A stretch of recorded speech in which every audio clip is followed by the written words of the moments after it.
coming to the today's class. Uh, in the yesterday's class, we were seeing software engineering practice, right? So this is what we saw in the yesterday's class. A quick review of what we saw yesterday. In the yesterday's class, we were seeing software engineering practice. In this, we cover two subtopics. One is the essence of the practice that is given by George Pole, and the second one is the general principles that are given by David Hooker. In the essence of the practice, George Pole outlined 4 points, 4 rules which should be followed while developing any software. So those rules are, first one is you need to understand the problem before developing any software. In understanding means in our framework activities, it comes under communicating with the client and then analyzing all the requirements that are given by the client. And second one is he asked to plan the solution first, plan how you are going to develop the software. So in this planning phase, it comes under modeling a software design. It comes under modeling phase in our framework activities. And the third point he told is carry out the plan. Now start implementing the plan which you have planned previously. While implementing, it comes under code generation or coding part or development part in our framework activities. And the last one is he asked us to examine the result for accuracy. Whatever you have developed, we should examine that result and check how far it is accurate and how far it is as per the objective given by the client. So that comes under testing and quality assurance and maintenance in our framework activities. So how can you say that you understood the problem? You can say that you understood the problem by asking the following questions to yourself. Raise the following questions to yourself. If you are able to get the solution for all these questions, then you can conclude that you understood the problem statement clearly. Right? So while understanding the problem, the question you need to raise to yourself is, first one is you should know who are having the stake in the problem, right? Who is the end user who is going to use that product you are developing? Who is the client? Which area he belongs to? Who are all involved? Who are all the external or internal stakeholders in this project? You need to know about those people. And next one, you need to know what are all the unknown information you need to gather. What are all the unknowns? You don't have any information of all those unknowns. Then you need to gather all those information, right? So for that purpose, you need to know what are all the unknown things. And next one is you need to check whether the problem statement can be compartmentalized, whether it can be divided into smaller subproblems. And finally, you need to you should be able to represent all the information you gathered in a graphical way, right? Called it as analysis model. If you get the answer as yes for all these questions, then you can say that you understood the problem statement clearly. And next one is, while planning the solution, we asked you to check whether you have seen similar problems before. See, a developer is going to develop different kinds of applications. If a developer has a knowledge or have previously developed or solved the same kind of problem, then it will be easy for him to develop this project in a faster way, right? So he need to check whether he had solved similar or he has developed similar project before. And next, if at all the problem is solved, then has the similar, here he need to check whether he has done it before, and now here he need to check whether that problem has been solved, whether the problem that has been solved can be reused in the new project that he is going to develop now, right? You call it as reusable components. And next week we told that can the subproblems be defined? Can this problem be divided into subproblems? And last one we asked to do is can you represent a solution in a manner that leads to effective implementation? Nothing but while planning you need to prepare a design model, right? Whether the models can be prepared or not. So if you get the answers for all these questions, then the planning is over for you. And next, in carrying out the plan, now here you need to start your coding part, right? In the coding part, what you need to check is, what you need to know is, does the solution conform to the plan? Does the coding you're doing right now conform to the plan or conform to the objective that is given by the client, right? Next, is each component part of the solution probably correct? So whatever you're developing, any problem you are solving, it is going to include some previous algorithms into it, proofs of some algorithms into that it, right? So you need to check whether that correctness of the proofs or the algorithms is correct or not, whether you're developing in the right way or not, right? Now after development is over, after coding is over, last thing you need to do is you need to examine the result. In the examining the result, what you need to do is you need to perform testing. While testing, you need to check whether is it possible to test each component part of the solution. Every minute part of the module you have developed can be tested or not. You need to check it. And next, does the solution produce results that conform to data, functions, and features that are required? So what we mean to say here is, finally, have you produced a solution in such a way that the client objective is fulfilled? So if it is yes, answer is yes, then you can finally conclude this phase. So these are the 4 principles, practices that are given by George Pole while developing any software engineering. So right, and there is another author who called as David Hooker, who gave us some 7 principles. The first one is the reason it all exists. So here he is asking us to keep in mind that by the end of the day, you should be able to satisfy the client, right? So you should give the value for the client. Why? Because he is the person who gave you the project, right? So this is what he is asking us to keep in mind. He is asking to provide value to the user, right? And the second one is, while developing, try to make it as simple as possible. That is what he's asking us to do. Don't go for too complicated or clumsy kinds of designs. Implement your design to be simple to the maximum extent, so that it will be finally understood by the rest of the people who are involved in the projects, right? And the third one is asking us to maintain the vision. So whatever your work you are going to do, you should have a clear vision about it. Then only finally the product will be successful. That is what he's asking us to do. And the fourth principle you need to remember is, whatever you produce, it is not the person you are. It is not you who is going to use that product.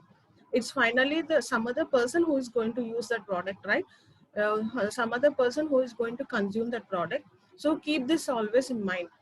So develop your products in such a way that even others should understand what you have done.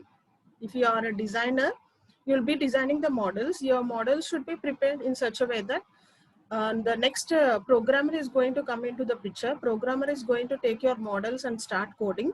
The programmer should understand what the models you have developed, right? After you coding, you will be giving your coding part to the tester, right? Now tester should understand what you have done in the coding part. So do it in such a way. And the fifth principle they asked us is, be open to the future. Always try to develop your applications in a such a way that whatever new technologies are going to evolve, whatever new things are going to evolve in the future, all those features can be adapted in the application you're developing now. So develop your project in such a way. Always have a broader mind while you are developing your application. Don't stick on to some corner of the room, right? And the sixth principle is, plan ahead for reuse. So in software industry, we always should develop our applications such that those modules can be reused in other projects if necessary. In the sense, we need to have reusable components while developing our software. And the seventh principle he asked us is, think before doing any work, right? Any work in the sense here, it is a software development, right? So while developing or while planning, while designing, while doing any work related to software development process, think twice, then only you will have a clear picture, and finally your end product will be a successful one. These are the those are the software engineering practices that are given by different authors, which we have saw clearly in yesterday's class. And coming to our today's class, topic is software myths. So what is a myth? A myth is a fable story or a wrong belief. This is the general dictionary meaning of a myth. What is a myth? If I browse in Google, it will say that it is a fable story or some wrong beliefs. These are called myths. Then coming to our software industry, what is a software myth? In relation to computer, software myth is nothing but misinformation, misunderstanding, or confusion in software development field. So while developing a software, there are different persons who are involved in the development process. Every person will be having some misunderstanding or confusion or misbeliefs that are running in his mind. Because of all these misbeliefs, our development product will keep on getting delay. It will keep on getting some errors. Maybe for some example, in real life, we are having different beliefs, common beliefs. Actually, don't know the reason, what is the reality behind that belief, but we blindly take that information in our mind. We keep that information in that mind. For example, uh, I am having a picture of a chameleon here. Generally, what our elder people told us is chameleon keeps on changing its color. So I think many of you people know this one. They always say that this chameleon keeps on changing its color with no reason. But the reality behind that one is it's not changing its color because of no reason. It's changing its color only because of its mood, because of its mood's conditions. For example, if it is in an angry phase, it keeps one color. If it is in a misery phase, it keeps on some other color. So there is a reason why the color is changing for the chameleon, right? It's not changing its color with no reason. So the belief is it is going to change its color, but the reality behind that one is, or depending upon the mooding conditions only, it is changing its color, which the reality most of our people don't know, right? So students, are you able to see my screen? No, ma'am, not sharing. Okay. Have you seen this chameleon screen? No, ma'am.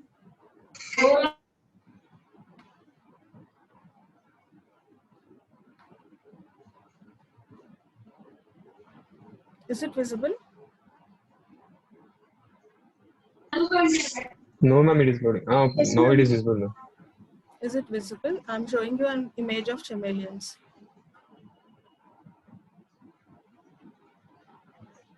Okay.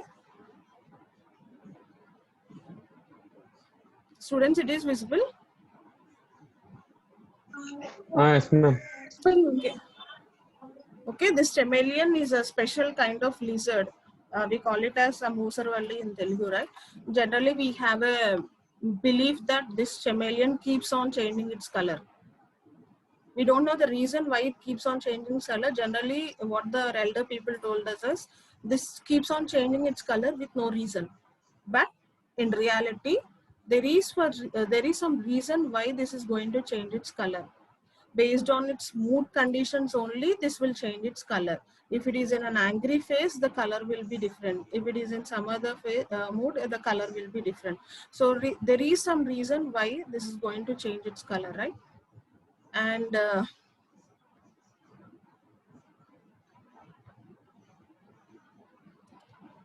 one second. Now, are you able to see this slides? No, ma'am. You're not able to see the slides. Still, it is in the chameleon phase.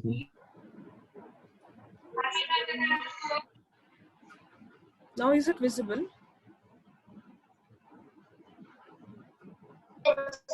Yes, ma'am. Can anyone tell me what is visible on the screen? Which topic is visible on the screen?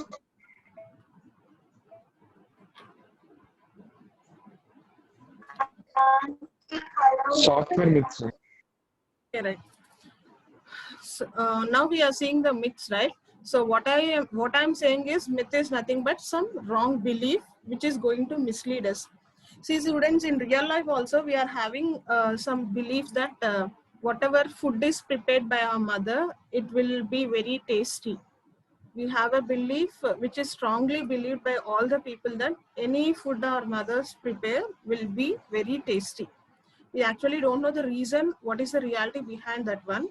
So the reality behind that one is Your mother is the only person in the world who loves you the most, who is always expecting you to be on the top of the world, right? So in the sense, she is always having some some positive feelings surrounded around her regarding you, right? So whenever she is cooking her food, she is always filled with positive feelings in her mind. So that is what is reflected in the food she is preparing. So it's not the ingredients the mother is adding by which the food is becoming tasty. The same ingredients are added even by the outside people also. Even when food is ordered from the hotel, the same kinds of ingredients are added in that also. But the food that is prepared by your mother will be very tasty when compared to the outside food. So the reality is the positive attitude, the feeling your mother is having towards you makes the food look very look good, or make the food be tasty, right? So that is the reality. So what we have is the belief is something which we believe without knowing the reality behind that one, right? In the same way as in the real life examples I gave you, in the same way in software industry also, there are having different beliefs that the developer believe blindly, or the manager believe blindly, or the client believes blindly. So there are different beliefs which each person have in their mind. Okay, because of those beliefs, because of those wrong beliefs, it is misleading us, and it is making our project get delayed. So here we are saying many software problems arise due to this myths, due to this wrong beliefs. We are having many software problems rise. The common beliefs that manager can be your project manager, your team leader, right? Your company head of the department or someone, the manager who is going to manage all of you, right? So manager is having some common beliefs, some wrong beliefs. The customer, the client who is going to give us the work is going to have some common beliefs, and the developer, nothing but the programmer or the coder, right? Programmer who is going to develop the code is going to have some beliefs in his mind. Because of these different categories of people having different kinds of beliefs, these beliefs are misleading attributes that cause serious problems in the development process. These beliefs are causing us serious problems, right? See, here we'll be seeing three kinds of people. The first one is the manager, as I told you, the project leader. The second one is the customer, nothing who is the client, or a non-technical stakeholder who is the primary stakeholder who gave you the project. And the third one is the developer or practitioner, you can call him, or a coder, or the programmer. You can have different names for this person, right? So there are three kinds of people who have different kinds of beliefs in their mind. And coming to the first one, coming to the manager myths, as you know, manager in the software industry or any other industry, he is the most responsible person, and he need to manage most of the disciplines are often, and these managers will often be under pressure. Why? Because he is the person who is answerable to all the people, right? He need to give the scheduling, he need to manage all the people in the industry, and he is the person who need to answer if any problem arise, right? He need to organize all the people in the industry, so he'll always be in pressure in maintaining the budgets, in maintaining the cost budgets about the project, or in maintaining the schedules, in seeing the time duration, or in improving the quality. So he is the person who is answerable, right? So he'll always be in some kind of pressure maintaining all these things. So this manager will have some common beliefs in his mind, some common misbeliefs in his mind, which are going to which are leading, or which are ending with some misunderstandings, right? The first belief the manager have is, we already have a book that's full of standards. So I'll see it in next slide. So this is the first belief the manager have. The manager, what he thinks is, the myth is, we already have a book that's full of standards and procedures for building software. Won't that provide my people with everything they need to know? So what generally the manager thinks is, there are some books which are having some standards. There are, for suppose you are developing some application using Java technology or Python technology, what generally he thinks is, there are different books by which the programmer can learn the Java technology. He'll go through the book, he'll learn on the things, and then he'll develop it. That's the common misbelief he's going to have in mind. So, right, what he thinks is bookish knowledge is enough to develop the things. That is what the manager thinks like. Why? Because everything is available in the book.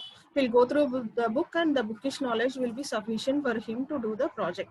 So when coming to the reality, the book of standards may vary well, they may very well exist, but is it used? This is the thing you need to know in reality. Okay, the book has different standards, but the thing is that book is developed or written some years ago, right? Some years ago, maybe the approaches were different, and now the software approaches are different. Like now you are developing the project in the existing world. Will that bookish knowledge, will that standards that are developed some years ago, will that be suited for the application you are going to develop now, right? That is the thing we need to know first of all. And the second thing is the software practitioner, nothing but the software developer, aware of that existence? Does the developer know that some kinds of books exist? Does that programmer have the basic knowledge about those books? And next one is, does it reflect modern software engineering practice? Is it complete? So, right, that is what I'm saying here. Modern software engineering practice is different when compared to previous engineering practices. So, is it adaptable? I need to check that one. And is it streamlined to improve time to delivery while still maintaining a focus on quality? So, if I follow all those older approaches, will I be able to develop my product in time, maintaining the quality of the product? That is the question the manager should raise, right? So in many cases, the answer to all these questions will be no. So this is the myth the manager is having, but in reality, this is what going to happen. So this is a wrong belief the manager is having. The belief is he thinks that the bookish knowledge is enough. Everything will be available in the book. The programmer can see the book and develop the product. That is what he thinks. But coming to reality, there are several issues when you go for that bookish things, right? Maybe that might not be adaptable now. That engineering practice is different. Olden day practices are different, and now the present practices are different. Maybe if you follow that book, you'll not be able to complete your project within time, within schedule, with the quality measures, right? So this is what that is going to happen in reality. So this is the first manager myth. And the second manager myth is generally what the manager thinks is, if we get behind a schedule, we can add more programmers and catch up.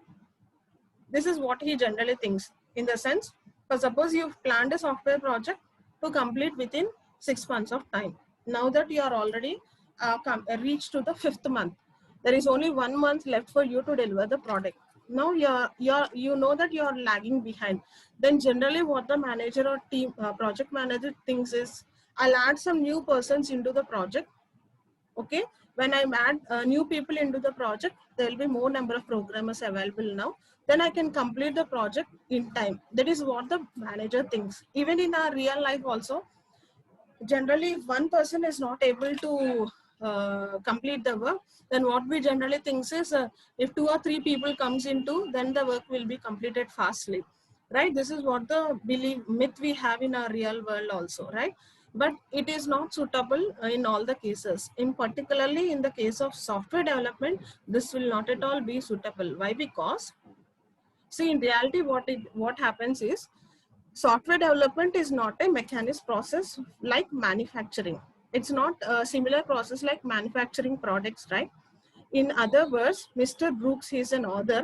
He gave a clear statement that adding people to a late software project makes it later. If you are adding new people into the project in the later times, okay, in the deadline times, then definitely the project becomes more delay. It will take more time for the project to deliver. You can't deliver it within the lesser time. Why? Because when new people are added, people who are working must spend time educating the newcomers. So this is what generally happens, right? Even in your class, if a new student has added after some 1 or 2 months, the count will be increased, But what generally happens is the newcomer who entered into the class should know what are the things that has happened within this 1 or 2 months. What are all the syllabuses that has covered, right? You people, you older people, older students should educate that new person and give him a clear knowledge of what are the things that has been done till now, right? The same thing happens in software development process also. Generally, we think that new programmer comes in, he'll start coding from the first day. No, it does not happen. When a new programmer comes, he need to be educated. We need to give him a clear picture of what has been done till now. What are all the modules they have developed till now? What are all the flaws that are present inside that thing? So all this information should be given to the new programmer. Then only he'll get a clear picture of what has happened. And now, then only he can start spending his time in the coding, right? So when you are educating these newcomers, what generally happens is thereby reducing the amount of time spent on productive development efforts. So you are stopping your production part and starting educating, and you are keeping on educating the new programmer, right? So this is the reality what generally happens. Students, just 1 second.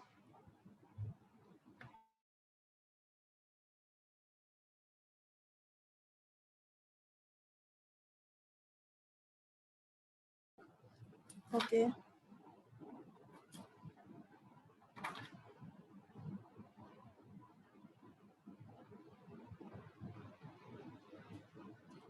So students, did you understand the second management myth? Okay, this is the second manager myth that he has in mind. And the third one is what generally the manager thinks is, if I decide to outsource a software project to a third party, I can just relax and let the firm build it. So generally it happens in most of the industries, right? So one client is coming and giving them project for a company by the name XYZ. XYZ is a company who has taken the project, but after some time, this XYZ is unable to complete that project within time.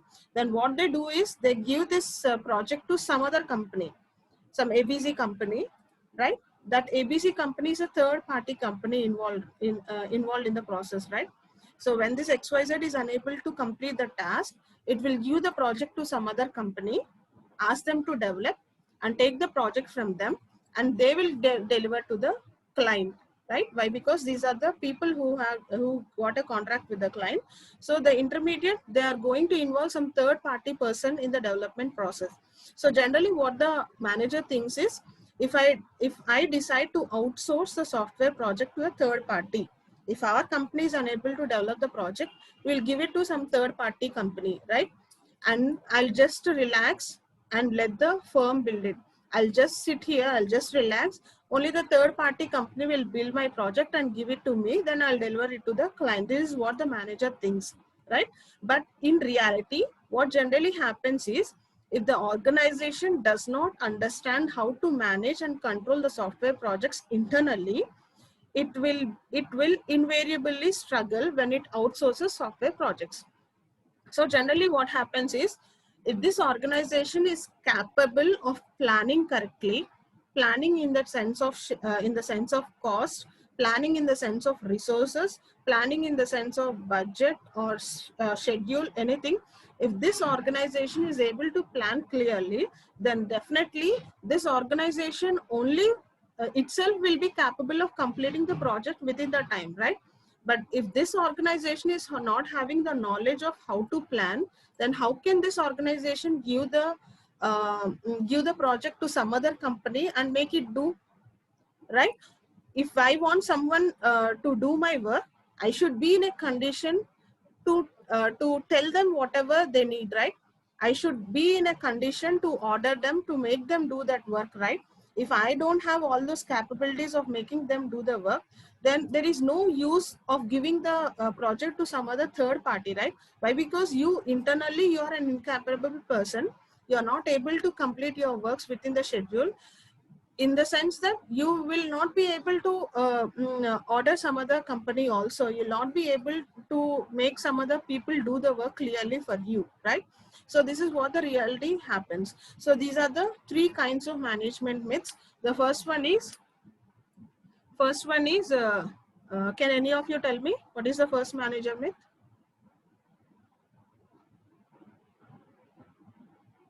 Can any of you tell me what is the first manager myth?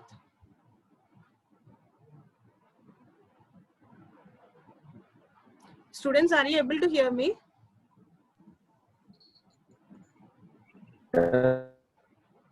Students, are you able to hear me?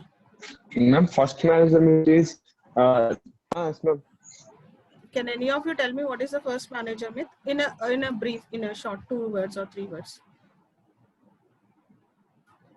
I'm displaying it on the screen. There are a lot of books with Yes, tell me. You're correct. Tell me. there are a lot of books with high standards that manager will have to solve the problems.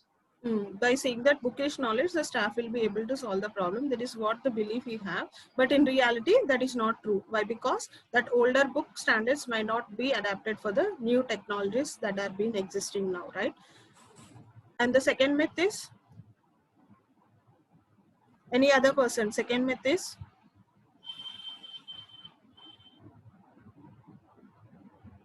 what is the second myth? I'm displaying it on the screen, right? Adding more programmers can help to complete the program very speedily. Yes, but in reality, what happens? It doesn't help to complete the program, and also it makes more stress on the programmers. Why? Because when a new person is added, he need to be We have to educated first. explain him All the again. things to him, right? Very good. And the next person, the third management myth. Any other person, third management myth?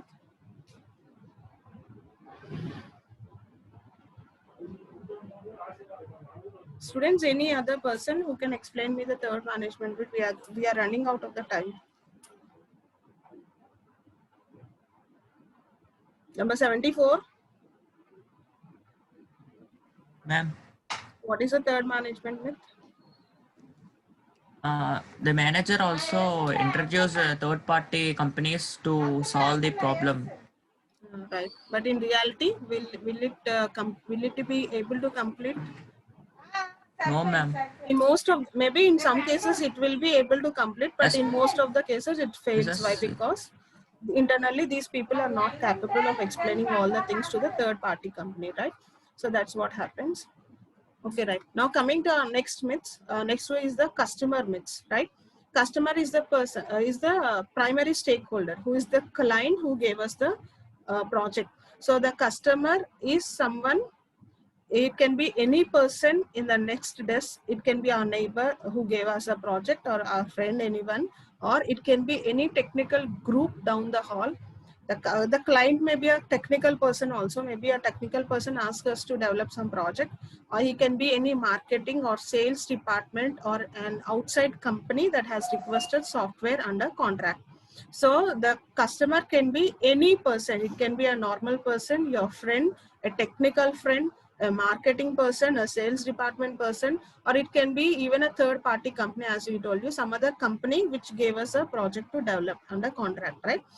So these customers have a common beliefs in those mind. These myths led to false expectations by the customer and ultimately dissatisfaction with the developer. So these customers are having a common misbelief in their mind, which led to some dissatisfaction for the programmers, for the developers, because of those customer beliefs, right? And in customer beliefs, the first belief is a general statement of objective is sufficient to begin writing programs. We can fill in the details later. So generally, when a customer is coming to you, what he generally thinks is, I'll just give a general statement of objective of what to develop. If it is a if it is a library management system, he'll come and say that I want you to develop a library management system. A general objective, a general statement, problem statement is given by the customer. If it is supermarket application, he'll say that I want you to develop a supermarket application. That is what the customer thinks. He thinks that the rest of the details can be filled later. In detail, I'll be giving all the details later. But now that I gave the main problem statement, main objective, the developer will keep on developing. The developer will start his work. Why? Because I gave him a general objective. He'll start his work, and rest of the details I'll give him in detail later. This is what the customer generally thinks, right?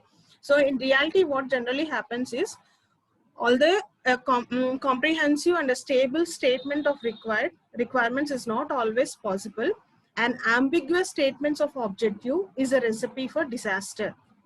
So what this means is, some ambiguous statement of objective. If the customer comes and tell me that a supermarket application, there are many ambiguities that are involved. Okay, it is a supermarket application. The main objective is okay.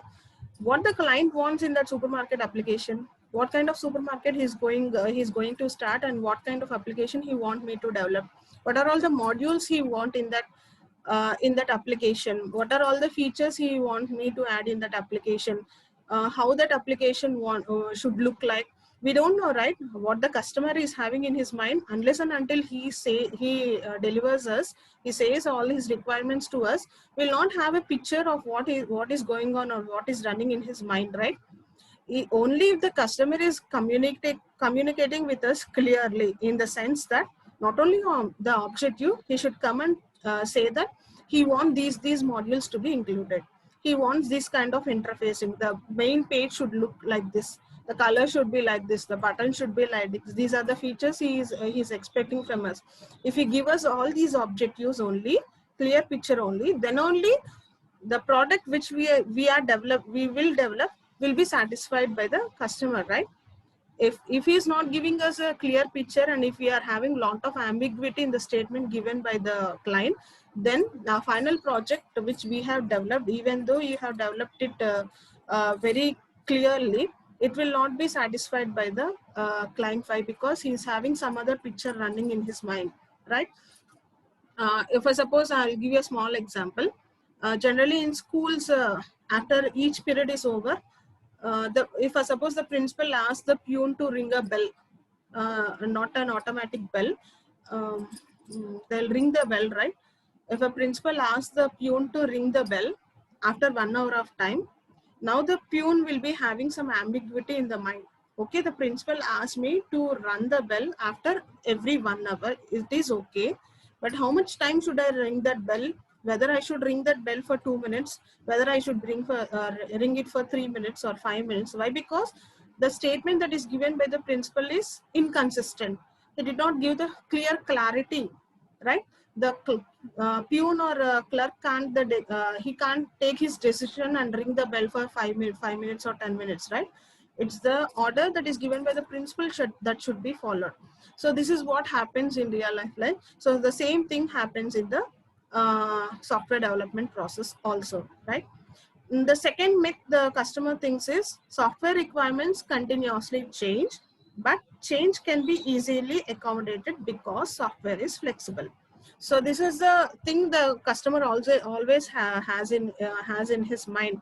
What he generally thinks is, we saw in the first class of software, we saw the characteristics of software. There we told that when compared to hardware, software is flexible in the sense of new features can be added into the software. The software will be adaptable. It will be in a stage to add all the new features. So that is the reason we told that software is flexible, right? So now what this customer thinks is, as the software is flexible in the sense that new things can be added into the software at any point of time, I'll keep on telling something or the other to the developer, right? I'll not say all the things in the beginning. In the later stages, I'll keep on telling him what are all the things I want. This is the common misbelief the customer has in his mind, right? But in reality, what generally happens is, yes, the software is flexible in the sense that new features can be added into the software. It is correct, but the time that is taken, that matters, right? For suppose, as you all know the software development process, I gave you 5 framework activities. Activities are communication in the first stage, next planning, modeling, coding, and finally deployment, right? If the customer comes and tells us all the requirements in the starting phase, that is in the communication phase, then what we generally do is, as per the requirements given by the client, we clearly plan what to do. And from that, the models will be prepared. And from that, the coding will be prepared. So all the things goes on in an orderly way, right? First, suppose after our planning is over, after our designs are over, after our diagrams are prepared, now you are in coding part, you are in development part. Now a customer comes to you and ask you to add some more new features, right? In the later stages of development, you had really reached to a coding phase. You have started your coding. In the sense, first procedure, all the procedures are over. You are in coding phase now. Now the customer comes to you and says that previously I gave you some requirements. I don't want this one. I want something else to be added. In that stage of time, if the customer gives you all these new changes, then definitely the project gets delayed, right? Why? Because again, you need to go back. Again, you need to plan accordingly to the new requirements of the customer. Again, new design model should be prepared. Then only you can come to coding part, right? So what we mean to say is, as the time passes on, if the customer gives us the new requirements in the later stages, then definitely the cost impact grows rapidly. Resources has been committed, a design framework has already been established, and changes can require additional resources and major design modifications.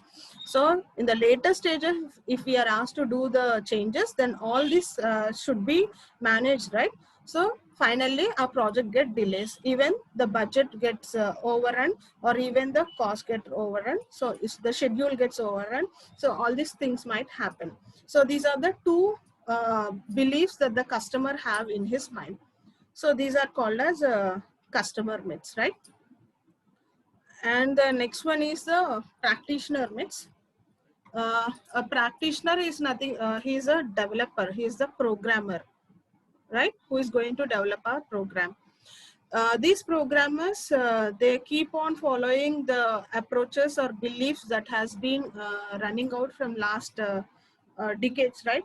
From years ago, the programmers are following some common beliefs, right? Early day beliefs. These practitioner myths have 4 categories. First one is, once you write a program and get it work, our job is done.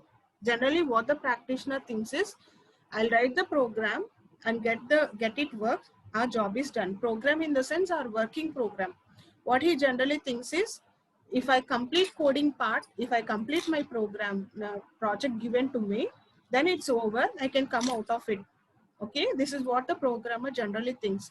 But in reality, in software industry, what generally happens is, the sooner you begin writing the code, the longer it will take you to complete the task. Why? Because you can't start writing the code immediately when the project is over. When the project is given to you, when the project is given to you, from the day one, you can't start writing your code. Why? Because before going into the code, I told you, you need to have communication, you need to plan, you need to design all these things. Then only you should start writing the code. And after writing the code, the picture does not end. Why? Because generally in software industry, as per the statistics given, nearly 60 to 80% of all the effect will be expanded on the software when the product is delivered, or when it is delivered to the customer for the first time. After the product is completely delivered, then only your real work starts. Why? Because after the product being delivered to the customer keeps on asking you for keeps on giving us feedback regarding the changes, regarding the maintenance, regarding his errors he got in real life. So the customer keeps on giving us some sort of feedback, and we should keep on working on the feedback given by the client, feedback given by the customer. So it takes nearly 60 to 80% of the work for maintenance period only, not for coding work. Coding, it just takes 20% of time, and the rest of the maintenance, it takes nearly 60 to 80% of time. So this is the reality what generally happens. And the next belief the practitioner has is, until I get the program running, I have no way of accessing its quality. So what generally the programmer thinks is, only if my program is run, then only I can I'll get the errors. Then only I can justify whether my program is correct or not. What he generally thinks is only the running program, only the executable program is only the final product which decides the quality of my project. But that is not the thing really what happens. Quality assurance includes in all the stages of software development. It's not the code which gives you the quality product. It's the documents you prepare from the beginning, the designs you prepare from the beginning, the plans you prepare from the beginning. All these should be of quality one. Then only finally the executable code will be of quality one, right? So quality is not only measured in terms of your running program, in terms of your executable program. Quality also is included in your designs, in your documents you are preparing, or every small part of work that is done in your software development process. The quality assurance measures should be included. So this is what the reality happens, right? And the next one is the deliverable work product for a successful project is a working program. So what generally thinks is the working product for a successful project is only the working program. So this is what I already told you. Working program here is nothing but your executable code, the final code that you are giving to the customer. So generally the developer thinks that only the executable code is the main thing. The rest of the thing is of waste, right? This is what he generally thinks. But in reality, along with your working program, along with your code, you should give all the models, design models, all the documents and plans. These also play a major role in the success of your project, right? These also should be given to the client, okay? Not only the working program. So this is what the customer thinks, myth is, and this is what the reality is. And the next one is software engineering will make us create voluminous and unnecessary documentation and will invariably slow us down. So generally what the software engineer thinks is, programmer thinks is, it will be enough if I just prepare the code. Why is this all these documents prepared? Why should I prepare all those user manuals? Why should I prepare all those design manuals? Why should I document all these things? This is all unnecessary data, and it is making me take much time to prepare all those documents. It will be enough only if I prepare the code, only the running code, then it will be enough. Why am I including all these documents? It is unnecessary to include all these things. That is what the programmer thinks generally. But in reality, it's software engineering is not about creating documents. It is about creating quality product. Better quality leads to reduced rework, and reduced rework results in faster delivery times.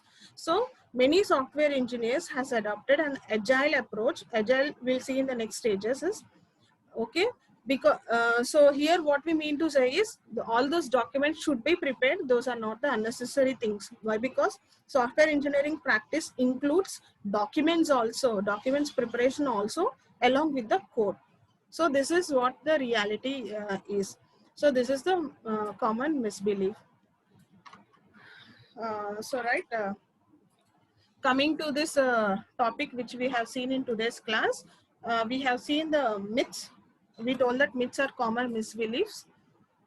Students, just 2 minutes of time, I'll end the class. So myths are some common misbelief. And coming to the myths, we are having 3 categories of myths. First is the manager, customer, and developer. Within manager myth, we are having 3 myths. What generally the manager thinks is the book of standards is enough. That is the first myth he have. But in reality, it's a different thing that is happening. Second one, the manager thinks is, if I get back in the schedule, I'll include new programmers into the project and my work will be done. But this is not the thing that happens in reality. When new people are added, it gets on delaying more time, right? And the third one is when manager thinks that if I am unable to do or complete that project, I'll outsource it to a third party, then those people will complete it fastly. This is what the manager thinks. But in reality, this is not true. Why? Because it will take more time if you involve a third party in the later stages. And coming to the customer myths, you are having 2 customer myths. The first one is the customer always thinks that if I give the general statement of objective, if I give the main objective of my project, then it is enough. The programmer will see the rest of the things. He'll go through the rest of the things. He'll do all the things by himself. No, this is not true. Only the general statement of objective will end up with a poor quality software, right? You should give all the requirements, all the in detail objectives, then only the programmer can reach your expectations, the client expectations, and deliver a quality project. And the second one is software requirements continuously change, but change can be easily accommodated because software is flexible. So what the client thinks is, customer thinks is new features can be added in the later stages of software development. This is the misunderstanding he has in mind. But when in reality, when it comes into picture, if I want to add new features in the later stages, then I need to do my rework again from the beginning. By the end, the project gets more delayed, right? This is what happens. And coming to the developer's myth, developer, what he generally thinks is, once we write the program and get it work, the job is done. He thinks only the working program is the main program. I'll give that program to the client and my job is done. I can go somewhere for a trip. This is what he thinks like. But in reality, when it comes into picture, working program is not the end. The maintenance that plays a big role in the software process, right? Maintenance should be done for some years of time. The programmer should spend more time on maintenance after delivering the project to the client. He should spend more time. That is what really happens. And the second one, what the programmer thinks is, until I get a running program, I have no way of accessing the quality. He thinks that only if I get the program run, then only I can identify the errors, and by which I can decide the quality of the project. This is what he generally thinks. But no, that's not the true. The quality of the project always depends on each phase. Quality standard should be maintained in each phase of the development process, not only in the coding phase, right? And third one, what the customer practitioner thinks is, the only deliverable work product for a successful project is a working program. He thinks that only working program is the thing I need to give to the client. Only the code is the thing I need to give to the client. That is what he will think. But that is not the true. Only code is not given to the client. Along with the code, many documents such as user manuals, working manuals, hardware configurations, all these should be given to the client, right? And for last one is, the client generally thinks that only documentation, preparing all this documentation, all these kinds of documents make me much time. Takes me much time to do all these kinds of things. All these documents are unnecessary. This is what the developer thinks like. No, all these documents are necessary. Why? Because in future, if any person is having any doubt in that project, then they'll refer all these documents, then only will they'll have an idea of what has been done there, right? So, right, students, sorry, I took some 10 minutes of time. Do you have any doubt?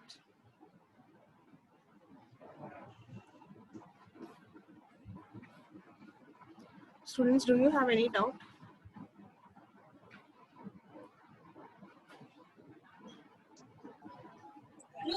No, ma'am. Students, I just want to know, is it clear what I'm explaining?